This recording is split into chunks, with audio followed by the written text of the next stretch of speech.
Good morning to all of you present in this accountancy class. Today we will discuss chapter number 7 company accounts. ये हमारा चल रहा था और इसमें रेसिस नंबर आपका जो है वो 20 वो मैं ना 23 ये हम कर रहे थे। अभी हम इनको स्टार्ट करेंगे। तो कल हमने स्टेटमेंट पढ़ी थी, आज हम स्टेटमेंट को दोबारा फिर देख लेते हैं और उसके बाद में फिर हमें इसको सोल्व करते हैं। A company offered 10,000 shares of 10 each to public. The amount is payable as follows: on application 3, on allotment 2, on first call 3, on second call 2। ठीक है जी, इस प्रकार से इन लोगों का जो पैसा है। और कहता है कि एप्लीकेशन रिसीव फॉर 15,000, यानी आपके पास में 10,000 शेयर जो है वो इश्यू हुए थे और एप्लीकेशन रिसीव हो गई हैं 15,000। ठीक है, इसके बाद में क्या रखिए, आपका directors made the allotment as follows: no allotment to applicants 3,000 shares. इनमें से जो 3,000 एप्लीकेंट्स उनको कुछ भी शेयर नहीं दिया, उनका पैसा उन्हें रिटर्न कर दिया, यानी बाकी एप्लीकेशंस बच गई 12,000 को हमने 10,000 शेयर्स दे दिए, इसका 2,000 एप्लीकेशन उसके फालतू हैं। और rest share allotted on pro rata basis, all the calls were duly made paid except, कि सारे पैसे आ गए इन लोगों को छोड़ के। तो इन लोगों को छोड़ के कैसे, तो पहले हम यहाँ पर एक बार टेबल बना लें, फिर दूसरी टेबल हम बनाएंगे। तो यहाँ पर आपके पास जो है ये बने टेबल। ठीक है, ये हो गई एप्लीकेशंस। ठीक है, एप्लीकेशंस तो 15,000 थी। ये हो गई शेयर्स, शेयर्स आपके पास में 10,000 थे। ठीक है, उसके बाद में एक्सेस एप्लीकेशन, एक्सेस एप्लीकेशन कितनी है? ठीक है, फिर एक्सेस मनी और फिर एडजस्टमेंट, क्योंकि ये हम टेबल बनाते थे। तो देखिए इसमें आपको कौन सा बनता है। तो पहला कहता है कि 3,000 को कुछ भी नहीं दिया, यानी 3,000 को कुछ भी नहीं दिया, तो 3,000 का आपका एप्लीकेशन मनी था, देखिए 3 रुपीज़। तो एप्लीकेशन में 3 रुपीज़ है, तो 9,000 इनका अमाउंट फालतू है और 9,000 ये बैंक से उन्होंने बाहर कर दिया, क्योंकि अब इनको किसी प्रकार के कोई शेयर्स नहीं दिए हैं। नेक्स्ट कह कि बाकी को बाकी दे दिए। अब बाकी कितना बचा? बाकी 15,000 में 3,000 के बाकी बचे 12,000 एप्लीकेशंस को हमने शेयर दे दिए 10,000, क्योंकि यहाँ पर देखो कोई शेयर नहीं दिया था 10,000, तो 2,000 एप्लीकेशंस फालतू हैं। 3 रुपीज़ के हिसाब से 6,000 का फालतू आ गया। तो आपका अलॉटमेंट के ऊपर जो है 2 रुपीज़ है, तो 10,000 के 20,000 तक एडजस्ट हो सकते हैं। और यहाँ तो सारा का सारा 6,000 ही है, तो सारा अमाउंट आपका अलॉटमेंट पे एडजस्ट होता है। ठीक है, तो ये आपका अमाउंट हो गया अलॉटमेंट पे एडजस्ट। ठीक है, ये तो बन गई टेबल 1। ठीक है, अब मैं टेबल बना लेता हूँ। तो कुछ डिफ़ॉल्टर्स बचे हैं उनके बारे में। तो कुछ डिफ़ॉल्टर्स बचे, तो यहाँ पर मैंने ले लिया शेयर्स। ये कुछ जरूरी नहीं, आपको जैसे समझ में कर लेना, कोई दिक्कत नहीं। शेयर्स, फिर ये एप्लीकेशन मनी, एप्लीकेशन मनी आपका था वो था 3 रुपीज़। फिर उसके बाद में है अलॉटमेंट मनी, अलॉटमेंट मनी वो भी आपका 2 रुपीज़। फिर आपका है first call money, first call money 3 rupees. फिर उसके बाद में है second call money, second call money आपका 2 रुपीज़ है। ठीक है, कहता है डायरेक्टर्स मेड द अलॉटमेंट, ये ऐसा हो गया। Mohan holder of 100 share paid the 2 calls with allotment. Mohan जो है उसका 100 शेयर्स थे, ये 100 शेयर्स थे मोहन के पास में। ठीक है, उसने क्या किया कि 100 शेयर्स थे, पेड 2 कॉल विद अलॉटमेंट, उसकी 2 कॉल्स थी। ये 100 शेयर के ऊपर 3 रुपये की कॉल थी 300। ठीक है, यहाँ पर थी 2 रुपये की कॉल 200। ठीक है, तो इसने क्या किया कि आपका जो 300 प्लस में 200 रुपीज़, ये सारा का सारा पे कर दिया एडवांस में अलॉटमेंट के टाइम पे, यानी आपका 500 अलॉटमेंट के टाइम पे एक्सेस आ गया। ठीक है, फिर कह रहे कि Sohan holder 200 share fail to be first and second call money. और एक सोहन था, ठीक है, एक बंदा सोहन था, उसके पास में 200 शेयर्स थे। सोहन था, उसमें 200 शेयर्स थे और उसने जो है fail to first and second call money. First call money 200 shares पे 3 रुपीज़ के हिसाब से 600 रुपये उसने पे नहीं किया, उन्हें 600 पे नहीं किया। और उसने 200 शेयर्स के ऊपर 2 रुपीज़ के हिसाब से 400 रुपीज़ उसने यहाँ पे नहीं किए, यानी उन्होंने फर्स्ट कॉल और सेकंड कॉल के टाइम पे उसने पे नहीं किया। और कहता है कि Rohan holder of 100 share fail to pay second call money. और थर्ड एक बंदा और है, वो जो आपका रोहन है, रोहन ने क्या किया, उसके पास में थे 100 शेयर्स थे, वो फेल हो जाता, सेकंड कॉल मनी नहीं पे कर पाता, यानी वो जो है 100 शेयर इंटू 2 यानी 200 रुपीज़ वो नहीं दे पाया। ठीक है, कहता है कि ये सारा कुछ डिटेल है, आप इनकी एंट्रीज करके दिखाइए। ठीक है, दोबारा फिर देख लीजिए, दोबारा फिर ये बोलता है कि company has issued 10,000 shares and application received 15,000 and 3,000 has no allotment, remaining were allotted on pro rata basis। तो फर्स्ट आपकी टेबल मैंने ये बनाई, फर्स्ट टेबल में मैंने ये बनाया कि टोटल एप्लीकेशन हैं 15,000, शेयर्स हैं 10,000, एक्सेस एप्लीकेशन कितनी होंगी, एक्सेस मनी कितना होगा, एडजस्टमेंट कैसे होगी। तो सबसे पहले 3,000 शेयर्स को no allotment was made, therefore 3,000 into 3, क्योंकि आपका जो है एप्लीकेशन मनी जो 3 का था, तो 3 यानी इन लोगों के 9,000 फालतू आ गए थे, उन्होंने बैंक से बात कर दिए। अगले में 12,000 एप्लीकेंट्स थे, 10,000 शेयर्स लिए, तो 2,000 शेयर्स इनके फालतू हैं, एप्लीकेंट्स फालतू हैं, 3 रुपीज़ के साथ 6,000 इनके फालतू आ गए, ये हम अलॉटमेंट पर एडजस्ट कर लेंगे। ठीक है, आगे ये था फर्दर इन्फॉर्मेशन कि आपके शेयर्स हैं 100, ये मोहन के पास 100 शेयर्स हैं, he has paid first call and second call, यानी 300, 200, 500 रुपये यहाँ पर अलॉटमेंट पे एडवांस पे कर दिया।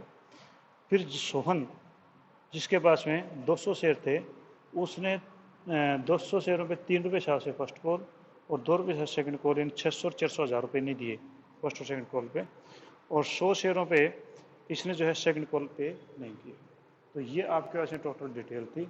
अब इस डिटेल के बेस पे कहता है कि आप इनकी जर्नल एंट्री जो वो तैयार करके दिखाइए। ठीक है, तो अभी हम जर्नल एंट्री शुरू करते हैं। तो सबसे पहले एंट्री आपके पास में होगी जी, आपका एप्लीकेशन आई उनसे कैलकुलेशन होगी। ठीक है, एप्लीकेशन आपके पास में आई थी, वो आई थी 15,000, तो आप जो कैलकुलेशन करेंगे वो 15,000 से आप कैलकुलेशन करेंगे। ठीक है, ना कि 10,000 से, क्योंकि फर्स्ट टाइम एक एप्लीकेशन से करते हैं।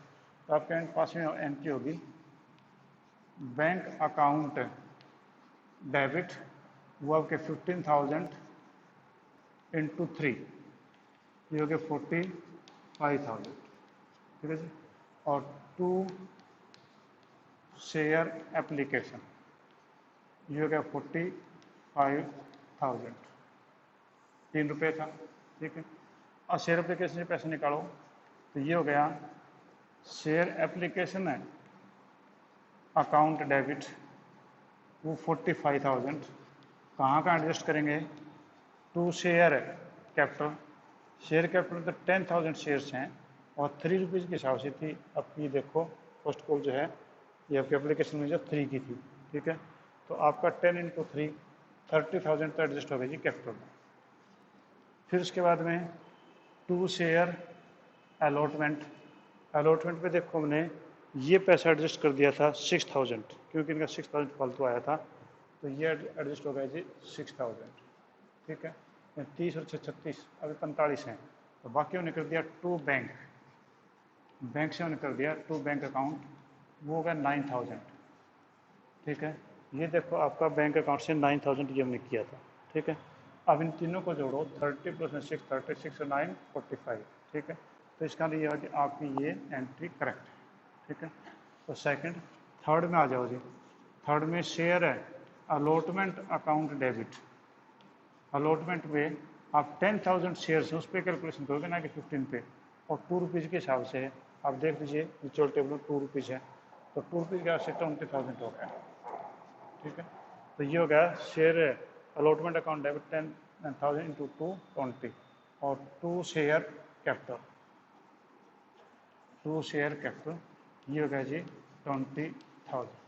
ठीक है, अब आप ये अमाउंट तो ड्यू कर दिया, now you will receive, receive करेंगे तो एंट्री हो जाएगी बैंक अकाउंट डेबिट, आप मान के चलते 20,000 आ जाएगा, और 20 नहीं आएगा क्योंकि ऑलरेडी अलॉटमेंट पे आ चुका है 6,000, तो ये कम कर दो तो आपका 14 आ जाना चाहिए, ऐसा मानते हैं, पर 14 भी नहीं है क्योंकि यहाँ पर देखो कि आपका जो मोहन था उसने 300 प्लस में 200 यानी फर्स्ट कॉल के 3 और सेकंड कॉल के 2, 100 शेयरों में 500 रुपये फालतू भेज दिए।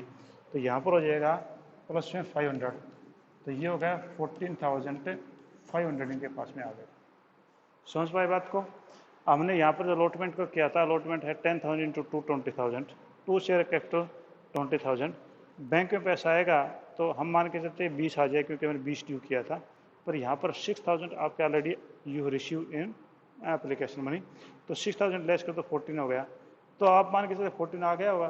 पर वो कहता है कि मोहन जो है उसने फर्स्ट कॉल के 3 एंड 300 रुपये, सेकंड कॉल के 2 एंड 200 रुपीज़, वो 500 फालतू भेज दिया, एक्सेस भेज दिए, तो हमने यहाँ पर कर दिया 500, तो ये हो गया 14,500। ठीक है, ये पैसा किस किस चीज़ का है अभी यहाँ कर दो। 2 शेयर अलॉटमेंट, अलॉटमेंट का पैसा था वो तो आपका यहाँ पर 14 ही था, तो ये हो गया 14,000।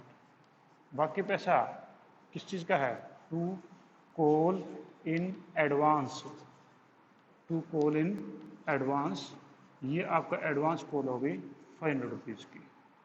तो यहाँ पर आपका जो फाइन फालतू आया था that is adjusted in call in advance, वो हमने कॉल इन एडवांस के अंदर एडजस्ट कर दिया।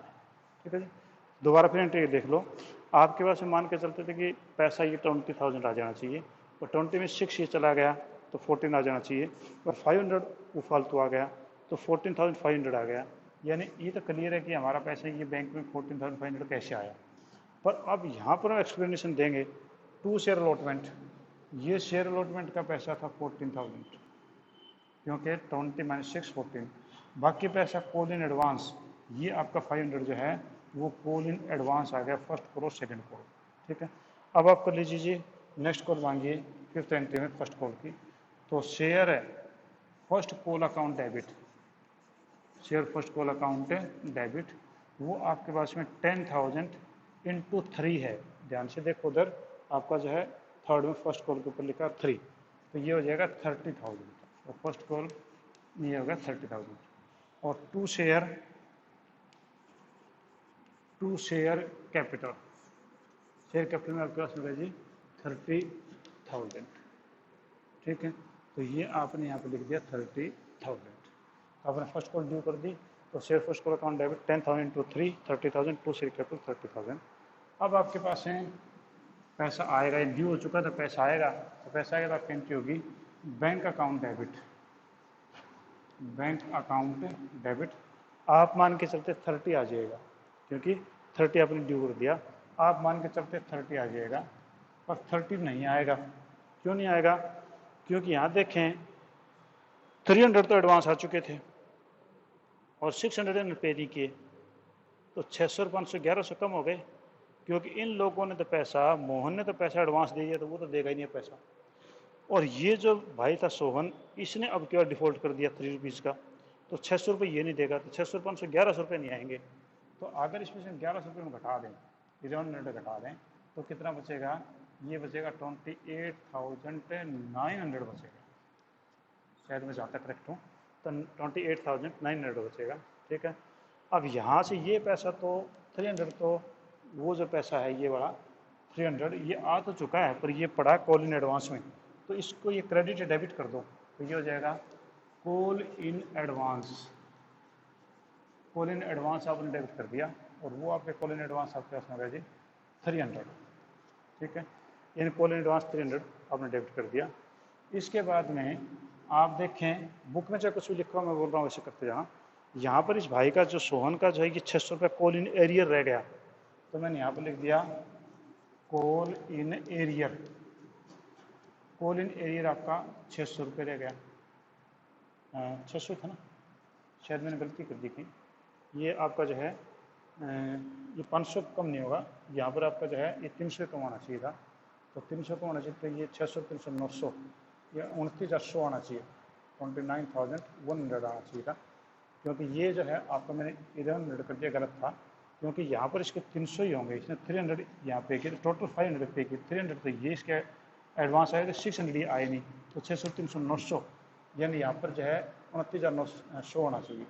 और कॉल इन एडवांस 300 और कॉल इन एरियर 600 और 2 share first call, to share first call में आपकी होगी 30,000, ये आपके पास होंगे 30,000। दोबारा फिर देखो इसको, आपने यहाँ पर क्या था, share first call account debit 10,000, ठीक है, 10,000 आपके पास 10,000 इंटू 3 30,000 हो गया, और टू शेयर कैपिटल ये अमाउंट आपके पास हो गया। अब आप इसमें देखो कि अब जब पैसा आएगा तो आप एंट्री करो बैंक अकाउंट डेबिट 29,100, ठीक है, तो 29,100 कैसे आया, आप मान के चलते थे कि 30,000 ये वाला आ जाएगा, पर ये वाला नहीं आएगा, क्योंकि इस भाई ने 300 रुपये नहीं दिए, इसने 600 नहीं दिए, तो 300 600 900 रुपये इन लोगों ने नहीं दिए, तो ये आपके पास है 29,100। इन्होंने जो नहीं दिए थे तो कॉल एडवांस था यहाँ पर, ठीक है, कॉल एडवांस इस जगह पड़ा था, तो यहाँ से हमने 300 निकाल लिया कॉल एडवांस, और ये रह गए कॉल एरियर 600 रुपये, और टू शेयर फर्स्ट कॉल 30,000। अब ले लो जी सेकंड कॉल, तो शेयर है second call account debit 10,000 into आपकी सेकंड कॉल जो है वो आपके पास थी 2 रुपीज़ की, तो ये आपके पास है 20,000, ठीक है, और टू शेयर कैपिटल में आपने कर दिया जी 20,000। अब पैसा कितना आएगा वो देखें, तो आपके पास में हो गया बैंक अकाउंट डेबिट,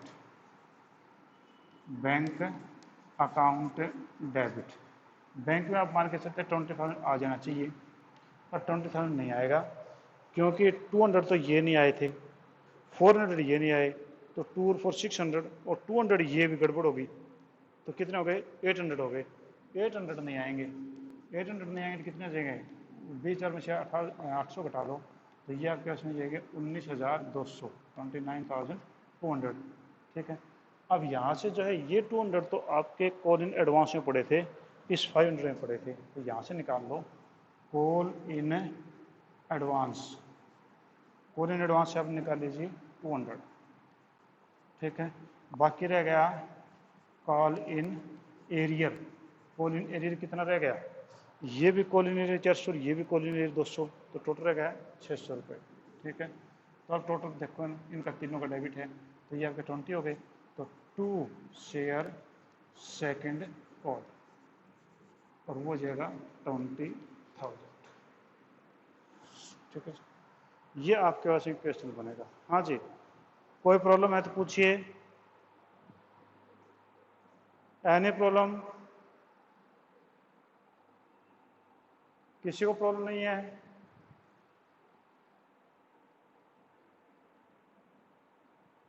हेलो तमन्ना, आप सुन रहे हैं मेरी आवाज को? हेलो,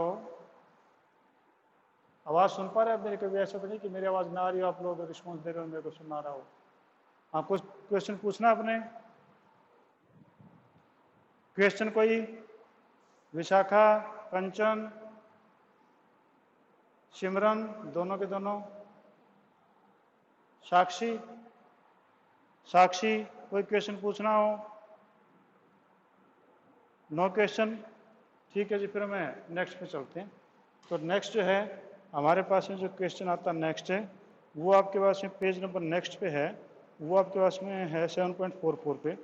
उसमें क्या रखें कि opening joint application allotment account, तो जॉइंट एप्लीकेशन अलॉटमेंट अकाउंट जो आपके सिलेबस में नहीं है, तो ये 24th क्वेश्चन हम छोड़ देते हैं एक बार, ठीक है, बाद में चैप्टर पूरा होने बाद में करवा दूंगा, मेरे को याद दिला देना आप लोग।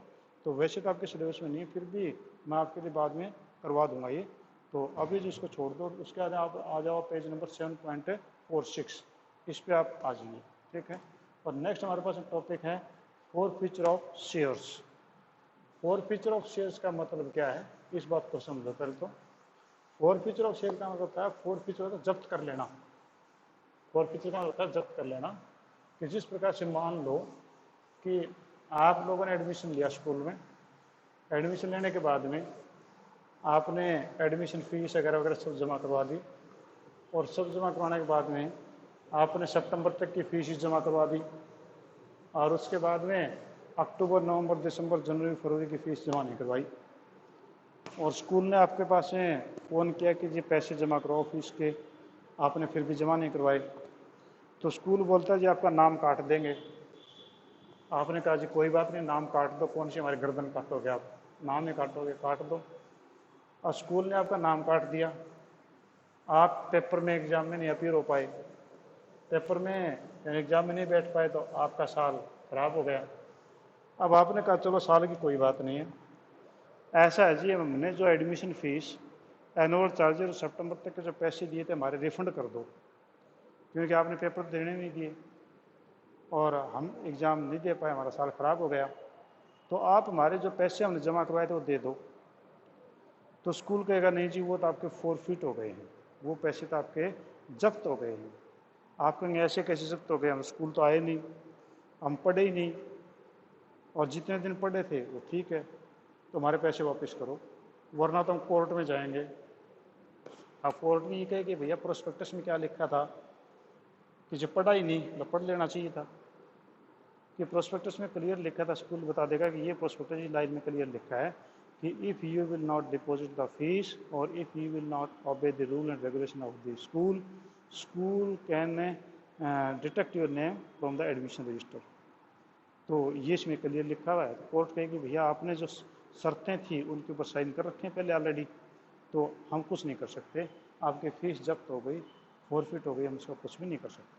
ठीक है, तो ये आपका कह रहा था फोरफिट कर लेना, यानी आपने जो पैसे जमा करवाए थे उन पैसों को जब्त कर लेना, उन पैसों को जब स्कूल खा लेगा, तो ये आपका कह रहा था फोरफिचर ऑफ शेयर्स। ठीक है, ये फोरफिचर ऑफ फीस आपकी हो गई। अब कंपनी भी इस प्रकार से आपके शेयर जो हैं उनको फोरफिट कर सकती है। अब आप ये कहेंगे ये कौन सी बात है, कंपनी फोरफिट कर ले, क्यों फोरफिट कर लेगी कंपनी? अब कंपनी फोरफिट कैसे कर लेगी?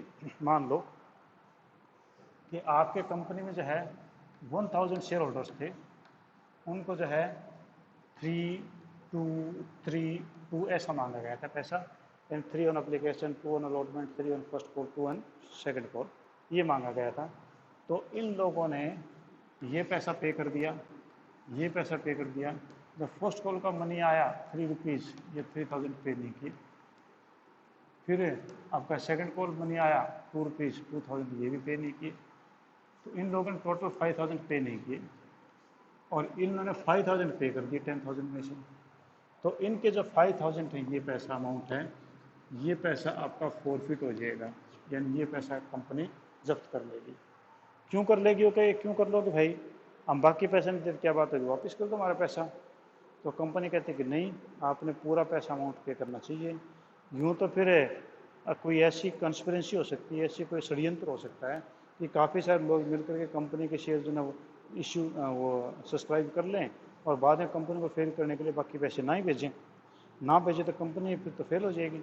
तो कंपनी एक्ट में प्रोविज़न है कि अगर आपके शेयर होल्डर्स हैं, they are not sending the arrears, in that case you will send them notice in return, and after the proper noticing you can forfeit the shares and you can reissue the same to the other people।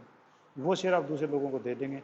तो उन लोगों के जो 5000 shares थे, वो 5000 rupees थे, वो company के लिए फ़ायदा हो जाएगा। तो वो तो आपका शेयर फॉरफीचर हो गया, वो कंपनी को फ़ायदा हो गया, या नॉन ट्रेडिंग प्रॉफिट हो गया। कहने का मतलब कि आपके नॉन ट्रेडिंग कंपनी का बिजनेस तो नहीं था शेयर फॉरफिट करने का, वो नॉन ट्रेडिंग प्रॉफिट हो गया, तो ये कैपिटल रिजर्व में चला जाएगा। ठीक है, तो यहाँ पर जो है आपके 5000 शेयर जो फॉरफिट हो जाएंगे। ठीक है, तो ये आपका कह रहा था फॉरफीचर ऑफ शेयर्स। ठीक है, तो इसमें जो किताब में लिखा है मैं डेफिनेशन पढ़ देता हूँ। तो कहता है कि if any share holder fails to pay the amount due on allotment और any of the calls with in the specific period, the director may cancel his shares, this is called a forfeiture of shares. तो forfeiture की spelling बता दूँ आपको, FOR for, feature FEITURE, forfeiture. दोबारा से फिर देख लो, फोर फीचर FOR, आपकी जो स्पेलिंग है FOR। ठीक है, F, दोबारा फिर F है, FOR FEITURE। ठीक है, FOR FEITURE, four feature. Four feature था जब्त करना, फोर फीचर का मतलब जब्त करना, इन आपके शेयर उनको जब्त कर दिया जाएगा, ये कह रहा था फोर फीचर ऑफ शेयर्स। ठीक है, अब इसमें कहता है कि आपका फोर फीचर का क्या तरीका है कि it may be noted that the share can be forfeited only if the article of association of the company allow to forfeit. अगर article of association of company का वो अगर इस प्रकार के शेयर को फॉरफिट करने के लिए अलाउ करते हैं, तो उन शेयर का फॉरफीचर किया जा सकता है। ठीक है, in order to make the forfeiture valid it is essential to follow the rules laid in the article. If no rule are given in the article, the provision of table F of schedule 1 schedule I of companies act 2013 regarding the forfeiture apply। तो वहाँ पर जो है forfeiture का rule apply होता है। इसमें आपका जो है कम से कम 14 डेज का नोटिस उनको देना जरूरी है कि after receiving the notice with in the 14 days you to deposit the money और you are deposit the arrears. अगर एरियर आप 14 दिन में जमा करवा देंगे तो ठीक है, आपके शेयर फॉरफीट नहीं होंगे। अगर आपने एरियर 14 दिन के अंदर जमा नहीं करवाए तो उस हालत में फिर आपके शेयर जो वो फॉरफीचर हो जाएंगे। ठीक है, तो ये अब उनको नोटिस देना पड़ता है। अब आपका जो फॉरफीचर की 3 कंडीशन हो सकती हैं, बाकी बच्ची तो 2 ही आज के टाइम में। पहला कि आपका जब forfeiture of share which are issued at par, हमने शेयर जो पार पे इशू किए थे, पार का ना एट द सेम रेट, सम मूल्य पे उन्होंने शेयर इशू किए थे, उनको हम फॉरफिट करें तो उसमें क्या एंट्रीज होंगी। दूसरा फिर उसके बाद में था कि forfeiture of share when issued at premium, कि हमने शेयर फॉरफिट कर लें जब उनको प्रीमियम पे इशू कर दें किया तो कभी क्या एंट्री होंगी। तो 2 एंट्रीज होंगी, इस प्रकार से हम एंट्री करेंगे और वो आगे बताऊंगा हम आपको। फिर रीशो फॉरफिटेड शेयर्स, फिर ये जो फॉरफिटेड शेयर हैं इनको रीशो कैसे करेंगे, तो ये मैटर हम कल करेंगे, क्योंकि क्वेश्चन अगर स्टार्ट कर देंगे तो पूरा नहीं हो पाएगा। हाँ जी, किसी को कोई प्रॉब्लम है तो यू कैन आस्क मी। अगर इससे रिलेटेड कोई टॉपिक में आपकी दिक्कत है तो आप मेरे से भी पूछ सकते हैं। हाँ जी, कोई प्रॉब्लम नहीं किसी को, सब एक्सपर्ट हो गए। कुछ तो बेचारे आज पबजी को रो रहे हैं बैठ करके, ये पबजी वालों ने क्या कर दिया पता नहीं, मोदी क्या कर रहा है, चाइना के साथ में लड़ाई है मोदी की और पंगा ले रहा है हमारे लोगों के साथ में, ये तो गलत बात है। हाँ,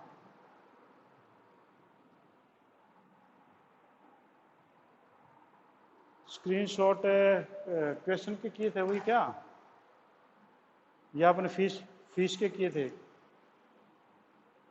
बेटा वो तो मैं अब मैडम के पास बैठ के चेक करूँगा कि इसमें आपकी कितनी फ़ीस आ गई, कौन सी फ़ीस पेंडिंग है। ठीक है, तो अभी मैं 11 बजे बाद चेक करूँगा अभी। हाँ, मैं चेक कर लूँगा तो। हाँ जी, एनी अदर क्वेश्चन? चलो ठीक है जी, हम थोड़ी देर बाद फिर मिलते हैं। Thank you, have a nice day.